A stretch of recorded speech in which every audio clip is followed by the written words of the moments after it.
welcome back to the Apatros Review. In this episode, Alone in the Dark, Director's Cut. Well, hi there, welcome back to the Apatros Review. I'm your host, Mili Sipka, and I'm taking a ride through the large collection I have, about 1,200 discs strong, of science fiction action horror.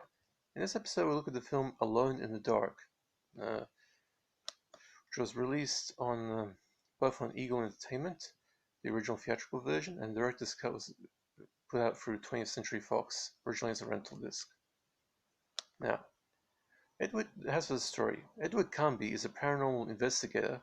He was originally an agent of the US government's Paranormal Research Agency Bureau 713, but quit when he realized that the truth about his past would not be uncovered while still being an agent for them. He has spent the past few years trying to protect people from paranormal forces.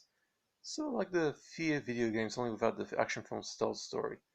One day he returns to the US after locating an artifact belonging to the Apatros, an ancient super advanced Native American civilization that disappeared 10,000 years ago and who believed that there were two worlds, a world of light and a world of darkness. They had opened a gate between these worlds and promptly closed it, before they were wiped out in the process. Right after leaving the airport, after spending some time in Chile, 6 weeks to be exact, trying to track down Apatros artifacts and finding one, Carnby is attacked by a former Bureau 713 agent turned renegade who seems oddly unfazed by bullets. It takes 2 rounds to the chest, a broken neck, and impalement on a piece of metal to finally kill the man, before Carnby realizes that it's not over. He contacts his friends at the agency, who discover the dead bug's identity and find that both he and Carnby have been implanted in childhood with Apatros parasites in their spines. Although Apatros parasite has been electrocuted to death when he was a kid, leaving Carnby immune to its effects. With some of his friends suddenly going berserk and beginning to kill people, and the uncanny creatures known as Xenos starting to assault the city, Carnby, his museum curator girlfriend Aline Sidrak, and former boss Commander Burke join forces to hunt down the agency's former uncanny expert Professor Lionel Hudgens, who wants to open the gateway to make himself immortal. Now, after his video game adaptation House of the Dead ignited the ire of the internet's film critics and earned him the title Worst Director Ever, thanks to many liberties he took with the House of the Dead video game franchise. Although, to be fair, the original game was simply run and gunner, while the film had slightly more plot to it and was slick enough to make itself look like a proper adaptation should, despite the poor playing ridiculous concept. Boll had his own way of countering criticism. He simply went back to work. Alone in the Dark was the second video game adaptation Boll made and was even worse than House of the Dead, although the film still made money in international release and kept Boll going as the Grim Reaper of video game adaptations. Alone in the Dark is pretty moronically cliched from first glance, with a plot that throws in everything from monsters that exist in darkness and which can only be killed by light-producing weaponry, parasite implantation, and parasite-controlled zombies. Characters with ridiculous names like Carnby and Sidrak, which seems like the sort of names you'd associate with old-fashioned British aristocrats from the early 20th century.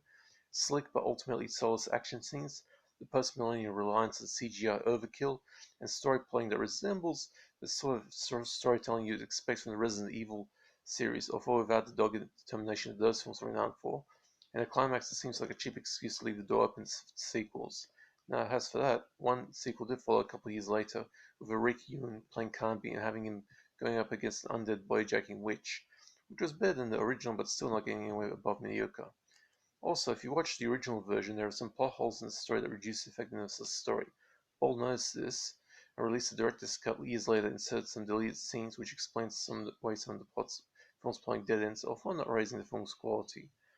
True to Boll's form, his films have been cast with several B-grade actors and former A-listers who have fallen into the big film graveyard after their heyday expired. Alone in the Dark features like Stephen Dorff, Christian Slater's Carnby, a woefully miscast Tara Reid, who is so flat that you begin to wonder if she's on some kind of chemical depressant during the whole film, and several Boll regulars such like Will Sanderson, a young actor who has made acting appearances in just about every Boll film, as one of Boll's best friends, as well as Ona Grauer, who starred in House of the Dead and Alone in the Dark before staying in the B-movie world with films like Deep Evil and Paul Zilla's cheesy monster movie The Yeti because of the Snow Demon.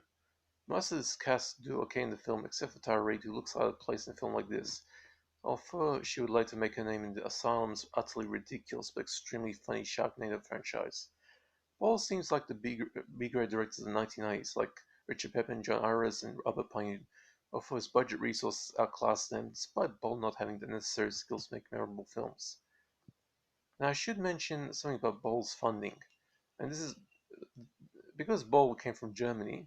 He's a his production companies, there was a tax law, shelter law in Germany at the time that enabled the German government to basically match the funding of any film.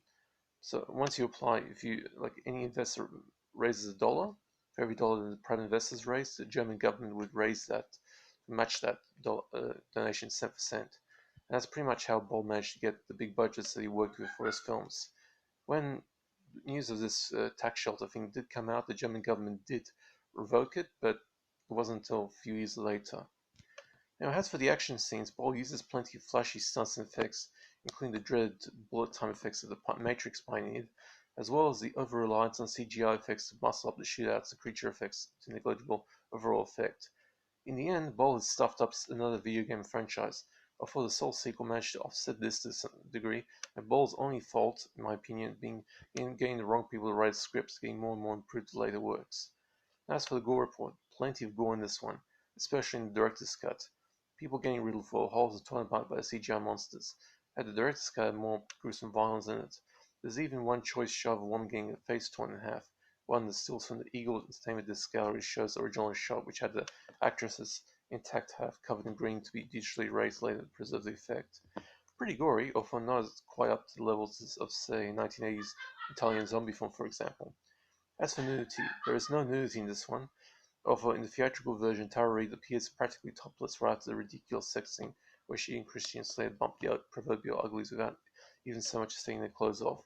At this point in his directorial career, Uwe Boll couldn't shoot a decent sex scene with a damn.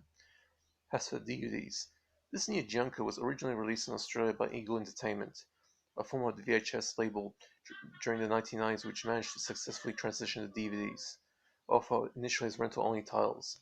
The Eagle disc contained the theatrical version at a pretty decent picture and sound quality. There were no subtitles in this disc, and the supplement was pretty impressive for an Uwe Boll feature, with 3 featurettes, 3 photo galleries, and 5 preview trailers.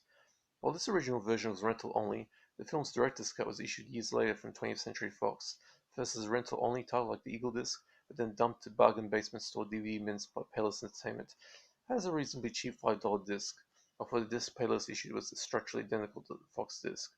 This director's cut version has a few extra scenes in it to add to the exposition, but in order to streamline the film for new footage, the ridiculous sex scene halfway through, when nobody takes their clothes off during the act, was omitted. Still, it is at least a minute and a half longer than the original version. If you are a fan of this flick, and I do believe there are some out there, and can track down both versions, then all the power to you. Anyway, that is it for this review.